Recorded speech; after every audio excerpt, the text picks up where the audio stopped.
빼봐. B에서 C를 빼봐요. 대수 비교할 때. 차를 이용하는 거지. 돼?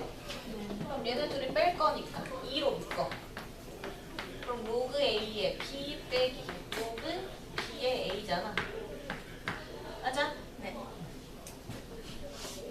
A, B가 1보다 크다. 저걸 쓰네. 이거 쓰는 게 낫겠다. 여기다가 로그 한번 다시 씌워볼까? 여기에다가 로그 A의 A 플러스 로그 A의 B가 0보다 크다. 그럼 로그 A의 B가 마이너스 1보다는 커. 근데 로그 B의 A 더하기 로그 B의 B는 0보다 작아. 이것도. 그럼 로그 B의 A는 마이너스 1보다 작다네. 여기에다가 위치 A인 로그를 씌워주면 이렇게 되지. 맞아? 1은 다 0이니까. 근데 이게 1이니까 이항하면 로그 A의 B는 마이너스 1보다 크다지. 맞아? 얘한테 위치 B인 로그를 씌우면 부등호 방향이 반대돼야 되지. 감소니까. 맞아? 그럼 위치 B인 로그일 때 로그 B의 A는 마이너스 1보다 작다지. 그럼 똑같이 음수들인데 로그 B의 A는 얘 얼마? 마이너스 1보다도 작은 거고. 그치? 대신 얘는 마이너스 1보다는 큰 거야. 그럼 둘 중에 누가 더 작은 거야? 마이너스 2보다 더 작아지는 얘가 더 작은 거죠? 뺄 필요가 없네. 되나요? 로그를 씌우는 계산을 이용할 수 있다는 얘기야. 대조 비교할 때. 그럼 어떻게? C, B, A 순으로 가나요?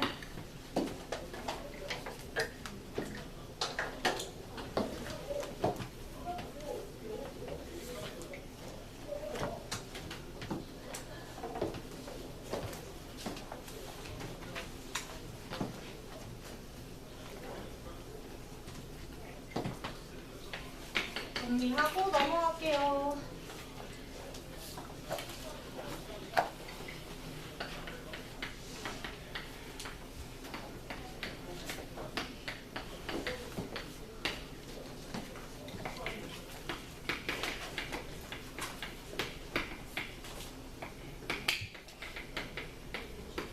그리고 기본 문제 6-7 하나만 하고 넘어갈게. 지수 계산이 밑이 같지 않아서 지수 계산이 용이하지 않을 경우 있지. 그럴 때도 로그를 씌우시면 돼요. 그치? 얘네들끼리 대소 비교하고 싶은데 밑이 다 다르고 지수도 다 달라. 맞춰서 비교할 수가 없는 거지. 로그 계산을 하란 얘기. 그럼 얘는 상용 로그에 씌우면 8의 7분의 1인 거고. 그치? 맞아? 네. 얘는 로그 5의 6분의 1인 거고 얘는 로그 6의 5분의 1 이렇게 들어가지. 맞아? 그럼 얘는 7분의 1이고 2 로그 2잖아. 2 로그 2로 계산하면 되는 거고 대략적으로. 된? 1번, 2번, 3번이라고 하면 얘는 1번. 그럼 걔 대략적으로 계산하면 얼마래? 0.12901에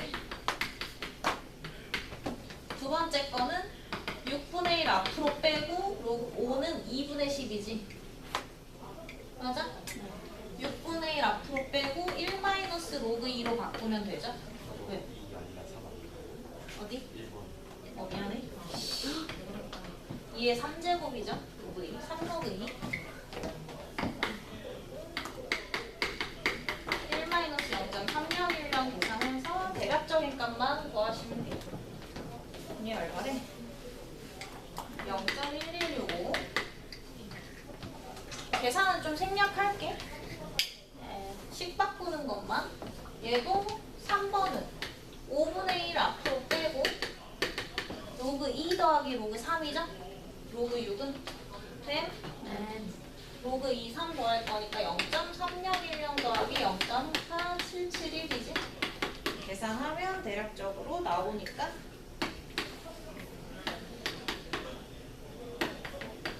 이렇게 해서 대소 비교하시면 돼요. 그러면 얘가 제일 크네. 그 다음 얘는 3, 1, 2순이지. 얘가 제일 크고 그 다음 로그 이용해서 대소 비교도 가능하다. 어떻게 하는지는 알겠지? 로그 씌우면 돼 그냥. 밑에도 마찬가지라 패스할게요. 이런 식의 대소 비교가 있을 수 있고요. 그럼 대소 비교 파트에서 우리가 흔하게 알고 있는 건 뺀 거야. 뭐 위치 같을 때 대소 비교 당연히 되죠. 지수가 큰 데가 크다 작다 하면 되지. 근데 밑이 다르거나 미지수로 나오거나 범위가 주어져 있거나 하는 새로운 케이스들만 푸는 거야. 됨? 네. 이렇게 졸려해. 정신 차려봐. 지웅아, 내가 지난주에 지웅이 잘한다고 졸지도 않고 잘한다고 내가 어머니한테 문자를 보내드렸는데 오자마자 지금 이게 무슨 일이야. 너무 졸립다고? 아까 잠을 못 잤어요. 어제 못 잤어? 숙제하느라? 맞아? 굉장한 아이구나. 여행 갔다 왔는데 숙제를 나가느라. 아 진짜.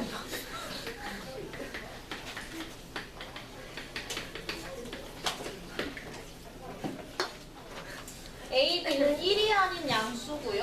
A 더하기 B는 1이 아니고 A, B도 1은 아니야.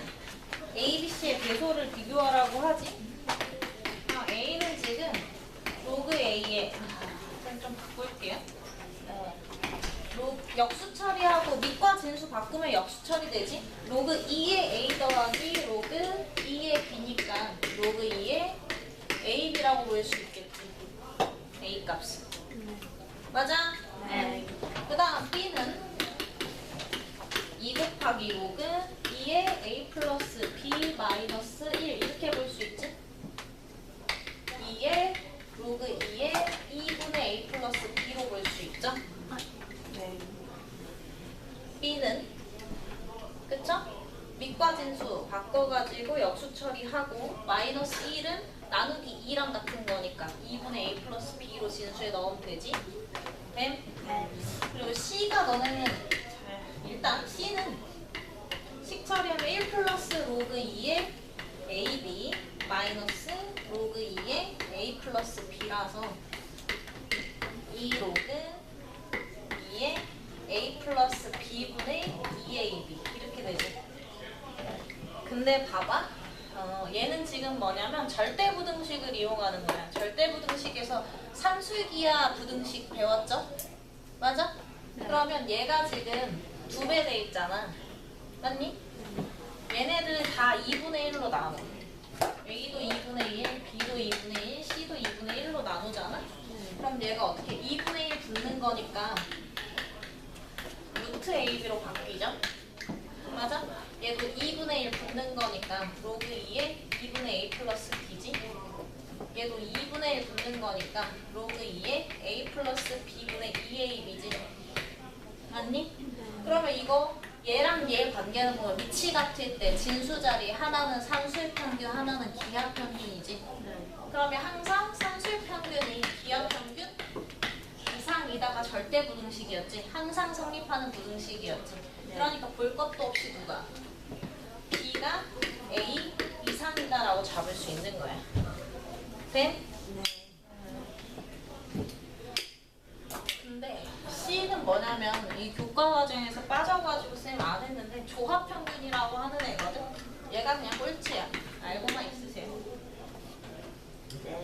얘는 맨날 꼴찌예요? 절대 부등식이잖아. 산술기하까지만 교육과정에 나오지만 얘는 조합 평균이라고 부르는 그냥. 네. 조합 평균이 뭐냐면 역수가 산술이 되는 이렇게 연속하는 수일 때 쓰는 건데 지금 빠졌으니까 그냥 알고만 있어. 이것만 적으라고. 네. 알고 있지 않아도 돼. 네. 그냥 이런 애가 있어. 올라가도 돼요? 이거 안 빠졌어. 올라가도 돼. 여기 전혀 올라가도 되는 거기 때문에 그냥 넣어주세요. 저렇게. 사실은 요 관계만 명확히 아시면 돼요. 산술기하 관계식 나오면 절대부등식이라는 건 뭐야? 왜 절대라는 말이 붙어? 항상 성립이라 그런 거야. 그지? 그러니까 산술평균 모양, 기하평균 모양 나오면 항상 누가 큰 거야? 산술평균이 기하평균 이상인 건 당연한 거야. 양수전제에서. 맞아? 뭐 고민할 필요가 있다고? 당연한 말에 대해서 고민하실 필요가 없는 거예요. 그냥 저식 보이자마자 부등호 관계 이렇게 가면 된다는 얘기야. 네? 그래서 저런 절대부등식을 이용하는 뭐 대소관계 표현도 있을 거다. 까지가 6단원 활용 문제로 끝나는 거였고요. 정리 다 됐을까? 네. 그럼 사실상 여기서 우리가 지식적으로 더 배워가는 거는 없어. 그냥 이전에 공부한 거 가지고 이런 내용도 있다. 활용한 거잖아. 이 얘기를 왜 하냐? 삼각함수를 나가겠다는 뜻이죠. 네. 안 돼요. 삼각함수 기초 작업을 좀 하고 넘어갈게요. 다음 시간에 한 방에 하려면 더 어려워요.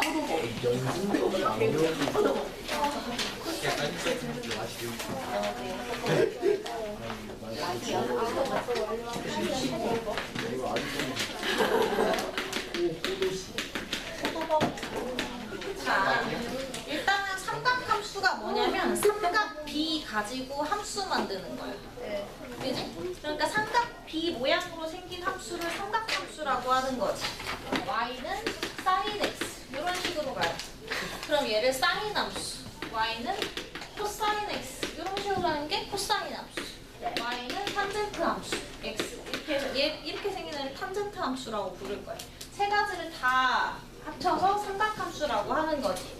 그럼 지금 봐봐. 정의역에 뭐가 들어와야 이 사인 값 계산이 돼?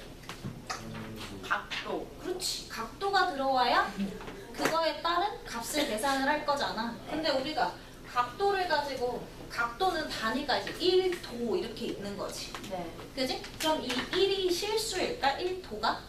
아니요. 단위를 달고 있으면 실수라고 생각하시면 안 돼요. 그래서 제일 처음 삼각함수를 할 때 이 각도를 실수화하는 게 첫 번째 목표예요. 삼각함수를 쓰려면 정의역 자리에 실수가 들어와야 되잖아. 그지? 그래서 각에 우리가 오늘은 딱 그 각의 실수화까지만 할 거야. 기초 작업을 하겠다는 거지. 어떤 거? 지수도 어떻게? 우리 원래 지수에 자연수밖에 안 썼잖아. 그지? 근데 얘를 함수화 시키고 싶으니까 어떻게 했어? 지수를 확장해서 실수까지 쓰게끔 만들었지. 같은 얘기야.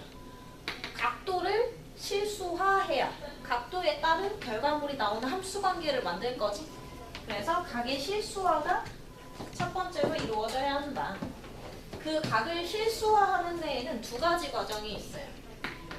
각도 너네가 아는 거 막 기껏 들어봐야 저기 1080도 회전 정도까지밖에 안 들어보지 않았니?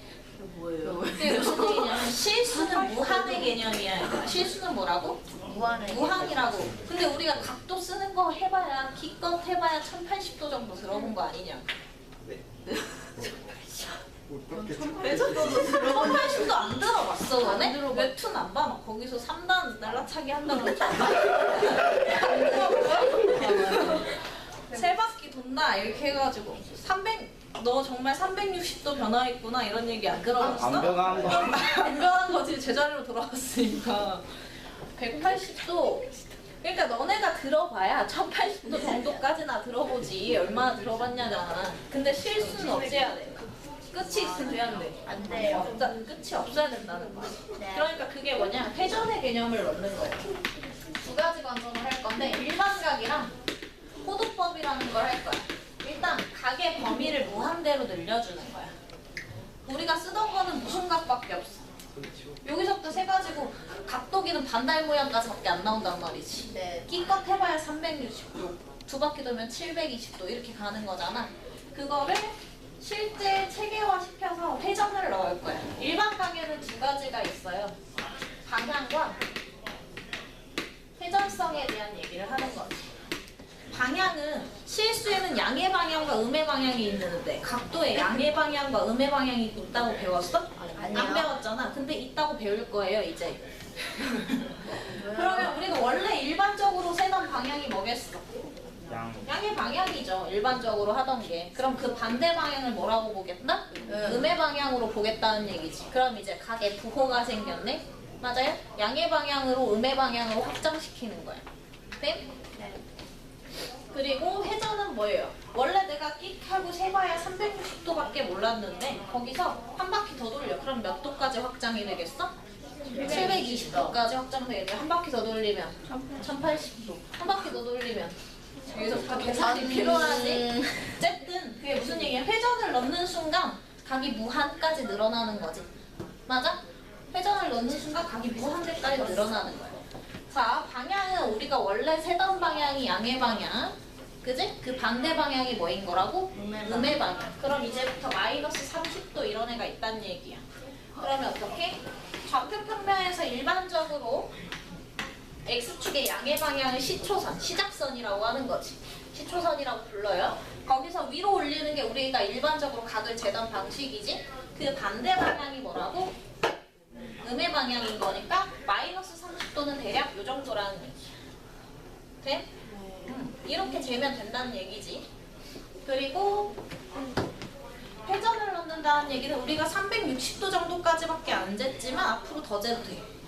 그지? 그럼 480도는 뭘 의미하는 걸까? 480도를 그리래. 그럼 얘는 360도 하고도 얼마 더 들어가 있는 거야? 120도 더 들어가 있는 거지. 그러니까 한 바퀴 돌리고 얼마? 120도만큼 더 보내. 이런 식으로 각을 재는 거지. 돼요? 네. 근데 야, 우리가 평면에다가 2D에다가 표시할 수 있는 게 요거밖에 없는데 120도, 480도를 표현하라고 다른 방법을 쓸 수는 없는 거잖아. 그지? 그러니까 그냥 360도 회전하고 어떻게? 회전하고 120도 더 재라는 얘기야. 돼? 그럼 이렇게 생긴 게 이제 480도라는 얘기지. 근데 이런 문제가 발생하잖아. 480도랑 몇 도랑 똑같아 보여? 120도랑 똑같아 보이지? 그럼 역으로 생각해봐. 자, 너네가 이제 가게 확장을 했어. 네. 여기에 각도기를 쟀더니 60도래. 그럼 네. 얘가 몇 도야? 이제? 60도요. 자, 역으로 생각해보라고. 140도. 아니네. 420도라고 확실하게 말할 수 있을까? 아니요. 저렇게 아니요. 배워버리면? 그게 뭐예요? 그냥 들으라고. 자, 여기 각을 확장을 했더니 문제점이 뭐라고? 구분을 못 이제 하는 60도를 봐도 60도라고 할 수가 없는 거잖아. 맞아, 아니야? 맞아요. 그치? 60도를 봐도 얘가 이제 이거 60도짜리 각이에요 라고 확신할 수 있냐고. 아니요. 왜? 한 바퀴 돌고 60도 온 건지 음의 방향으로 한 바퀴 돌고 다시 60도 온 건지 알 수가 없잖아. 그래서 일반각을 배우는 순간 각의 약속을 어떻게 하냐, 무조건 회전의 가능성을 가지고 있다라고 보는 거지. 그래서 360도 곱하기 n 깔고 눈에 보이는 각만 표시하기로 해요. 그게 무슨 얘기냐? n은 정수로 놓고 눈에 보이는 각은 360도 미만의 각까지는 우리가 확실히 잴 수 있는 부분이지. 그래서 0도 이상 360 미만의 각으로 알파를 표시를 하는 거지. 예를 들어서 이렇게 60도가 보인다. 앞으로 60도라고 말하지 말고 어떻게 해라? 360도씩 얼마큼 돌았는지는 모르고요. 추가로 60도는 확실히 보이네요. 이렇게 표기를 하라는 거지. 각을 확장했기 때문에. 맞아? 알아들었냐? 네. 자, 원래 더 많은 세상이 열리면 더 어려워지는 법이고 더 복잡해지는 법이지. 그지? 너네한테 쌤 늘 얘기하잖아. 수학을 배울 때. 누가 너네 태어날 때부터 허수부터 가르쳐. 너네 뭐부터 배워? 소수가 있는 존재하는지도 몰랐다. 자, 이것은 하나야. 엄마가 들고 이게 뭐라고? 1. 똑같은 게 하나 더 있네. 그럼 이건 뭐야? 2. 여기서부터 배우는 거야. 그 다음에 조금 컸다. 그러니까 뭐 배워? 자, 얘랑 더하면 2야. 이거 배우지? 네. 점점 어려워지고 점점 많아지고 점점 체계화되는 게 원래 수학이야. 그러니까 이게 뭔 소리야? 세상에 없는 말인 것처럼 굴지 마. 원래 너네가 모르는 것부터 시작하는 거야. 그래 안 그래? 이렇게 있을 때 안쪽 각인지 바깥쪽 각인지 어떻게 알아요? 항상 요 양의 방향 각을 남기기로 양수로 남기기로 약속했잖아. 그냥 처음에 300도씩 넘어요. 뭐? 저 300도씩 넘어요. 바깥쪽으로 다. 그 음의 방향 각이잖아. 음의 방향. 양의 방향 각으로 남기기로 약속했잖아. 무슨 말인지 이해돼? 반대로 자면 마이너스 300인 거지, 시초선 기준으로. 음의 방향 말고 무조건 양의 방향에서 재라고. 돼? 네. 왜냐면 표준화가 필요한 거잖아. 내가